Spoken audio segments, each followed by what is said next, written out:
Eko Kuntadi datangi PP Lirboyo, jahit mulut agen HTI, gagal eja.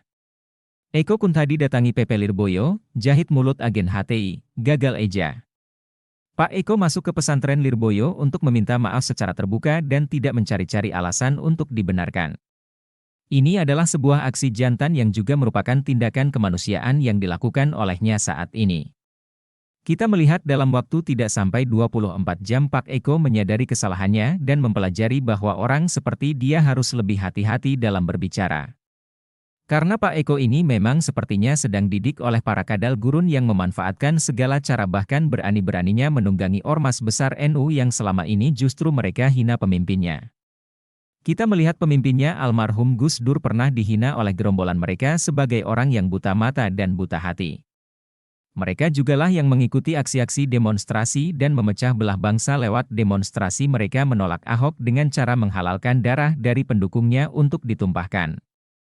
Dan merekalah orang-orang yang memanfaatkan ormas besar Nahdlatul Ulama untuk menghancurkan Ganjar Pranowo lewat blunder yang dilakukan oleh Bapak Eko. Tapi aku berbesar hati dan dia mundur satu langkah meminta maaf kepada PP Lirboyo yang sempat tersinggung dengan ucapan yang ada di video beliau. Saya yakin Bapak Eko ini sudah merasakan dengan penuh apa yang dirasakan oleh Bapak Ahok alias Basuki Cahayapurnama. Dikriminalisasi dan dijadikan bahan-bahan olokan oleh kaum kadal gurun yang bersembunyi di balik demokrasi dan Nahdlatul Ulama. Kedatangan dari Bapak Eko ini ke PP Lirboyo merupakan sebuah hal yang patut kita apresiasi dan menjadi sebuah strategi jitu untuk menutup mulut kadal gurun yang menggonggong terus-menerus membabi buta. Buset, saya baru sadar kalimat sebelumnya ada 3 binatang yang saya masukin. Kadal gurun anjing dan babi. Ya memang itulah yang menjadi ciri khas dari kaum mereka yang sok halal tapi apa yang keluar dari mulutnya haram. Saya yakin 100% Bapak Eko ini diterima karena pesantren berbasis NU adalah pesantren yang saya yakin sangat amat cerdas dan bisa memilah-milah kapan mereka ditunggangi kapan mereka tidak ditunggangi dan menyuarakan kebenaran. Saya juga yakin karena barisan serbaguna Ansor yang merupakan sayap dari Nahdlatul Ulama adalah orang yang paling memperjuangkan pluralitas dan juga semangat Pancasila. Karena bagi mereka membela negara dalam membela agama. Sedangkan kaum 3 hewan itu hanyalah kaum yang kemakan hasutan dan gampang mencoba mencari banyak cara untuk Anies Baswedan menang. Tapi tidak berlaku di Indonesia karena kita tahu Indonesia dikuasai oleh orang-orang yang mencintai negara ini dan mendukung Ganjar Pranowo.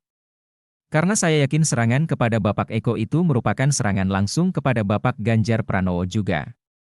Semoga saja Bapak Eko berhasil membuat pesantren Lirboyo luluh dan memaafkan dia secara terbuka juga. Ini bukan lagi bicara benar atau salah namun bicara tentang hari depan negara ini yang akan dihancurkan oleh teroris jika para santri Nahdlatul Ulama terpancing dan terprovokasi oleh pasukan orang-orang yang bermasalah dalam dirinya seperti pendukungnya Anies. Terima kasih Pak Eko sudah memberikan contoh yang benar bagaimana orang meminta maaf dan juga terima kasih kepada pesantren Lirboyo sudah memaafkan Pak Eko dengan terbuka dan lapang dada. Hari depan negara ini ada di tangan kalian wahai para santri. Karena kalian adalah orang-orang yang memperjuangkan negara kesatuan Republik Indonesia sebagai memperjuangkan akidah. Jangan sampai negara ini direnggut oleh kaum 3 hewan itu.